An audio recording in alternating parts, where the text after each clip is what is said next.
Assalamualaikum, selamat datang di penjelasan kita kali ini. Pernah nggak sih lagi asik-asiknya ngobrol bareng teman, kita tanpa sadar malah kelepasan cerita hal-hal yang sebenarnya sangat pribadi. Padahal itu harusnya jadi rahasia loh. Hari ini kita bakal menyelami satu konsep spiritual yang indah banget, tapi jujur aja kayaknya makin langka di era sekarang. Oke, langsung aja kita bahas lebih dalam tentang gimana ajaran Islam ngebimbing kita dalam satu seni yang luar biasa agung, seni menjaga aib. Entah itu aib kita sendiri atau aib orang-orang di sekitar kita. Bagian pertama nih, bahaya mengungkap aib dan kenapa menjaga privasi itu super penting.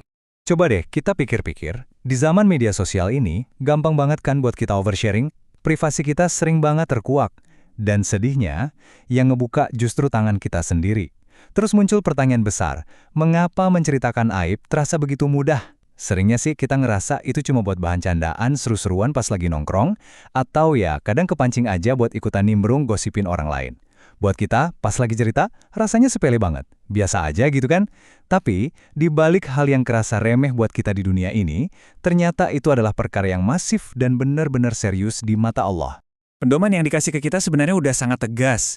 Islam mengajarin kita untuk selalu menjaga aib, bukan malah nge-share itu kemana-mana. Jadi nahan lisan atau sekedar nahan jari kita dari ngetik dan ngumbar aib di internet, itu bukan sekedar saran moral biasa loh. Jauh dari itu, ini adalah perintah yang sepaket sama janji ilahi yang luar biasa banget. Ada ganjaran besar banget buat kita yang berhasil ngalahin ego sendiri dan milih buat nyimpen rapat-rapat kesalahan itu. Lanjut ke bagian kedua, dialog di hari kiamat, sebuah momen pengampunan. Nah, yang paling menarik dari sini adalah gimana kita langsung ngegeser perspektif kita dari kebiasaan duniawi ke skala akhirat yang luar biasa besar dan mendebarkan. Bayangin deh, nanti di akhirat pas buku catatan amal kita belum dibuka buat umum. Di momen yang bikin jantung deg-degan itu, Rasulullah ngasih kita sebuah gambaran yang benar-benar menyentuh hati. Beliau bersabda, sesungguhnya Allah akan mendekatkan seorang mukmin, lalu meletakkan tirainya padanya dan menutupinya. Lalu bertanya, apakah engkau mengetahui dosamu ini? Apakah engkau mengetahui dosamu ini? Orang mukmin itu menjawab, iya wahai Tuhanku. Sehingga ketika Allah telah membuat orang mukmin itu mengakui dosa-dosanya, dan orang tersebut melihat dirinya pasti celaka, Allah pun berfirman, aku telah menutupinya bagimu di dunia dan sekarang aku menghapusnya untukmu pada hari kiamat ini.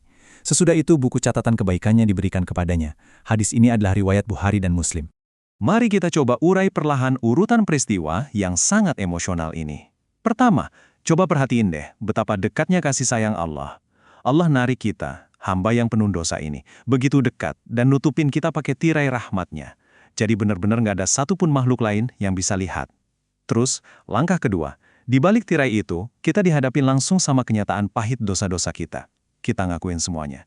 Dan pastinya, rasa takut yang luar biasa nyergap batin kita. Kita ngerasa hancur, ngerasa tamat udah riwayat kita. Tapi, lihat langkah ketiganya. Tepat di detik pas kita ngerasa udah nggak punya harapan, Allah nurunin pengampunan mutlaknya.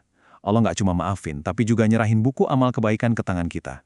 Benar-benar sebuah transisi dari keputusasaan yang total, menuju rahmat yang nggak ada batasnya. Masuk ke bagian ketiga, menjaga kehormatan diri sebagai bentuk perlindungan. Pertanyaannya sekarang, gimana kita praktikin rahmat ilahi ini dalam tindakan kita sehari-hari? Dan ini dengan sangat brilian mengilustrasikan hukum sebab akibat spiritual yang sama sekali nggak boleh kita lupain. Di satu sisi, pas kita masih hidup di dunia, kita secara sadar bikin keputusan buat jaga aib itu tetap tertutup. Kita milih diam dan sama sekali nahan diri buat nggak ngebanggain dosa yang pernah kita lakuin. Terus balasannya? Di sisi lain, coba lihat apa yang terjadi di akhirat. Allah balas sikap diam kita tadi dengan perlindungan yang jauh lebih besar. Allah nutupin dosa kita di depan seluruh alam semesta dan ngasih ampunannya. Jadi sikap kita di dunia ini secara harfiah benar-benar menyelamatkan kita di akhirat. Oke, kalau kita simpulin langkah-langkah praktisnya, kenapa sih kita harus nahan diri mati-matian? Pertama, kita harus sadar dosa masa lalu tuh ibaratnya bukan sesuatu yang pantas buat dipamerin atau dibanggain. Nggak ada keren-kerennya sama sekali. Kedua, dengan kita jaga rahasia itu, kita tuh lagi secara aktif nyegah diri kita sendiri dari rasa malu dan kehinaan di tengah masyarakat. Ketiga, nahan diri ini adalah benteng paling kuat buat ngelindungin kehormatan pribadi kita secara utuh. Dan yang paling penting, alasan keempat, nahan lisan kita hari ini adalah satu-satunya tiket buat mastiin kita dapat janji Allah yang luar biasa di hari penghakiman nanti. Ngumbar keburukan itu cuma bawa kita ke kehancuran, sementara kesunyian itu adalah perisai pelindung kita. Sebagai penutup dari penjelasan kita hari ini, yuk kita diam sejenak dan benar-benar resapi pertanyaan ini. Apa yang sudah Allah tutupi, mengapa kita buka sendiri? Ini tuh sebuah pengingat yang halus banget, tapi kerasa nusuk tepat ke dalam hati kita kan? Mari kita terus belajar buat nahan diri.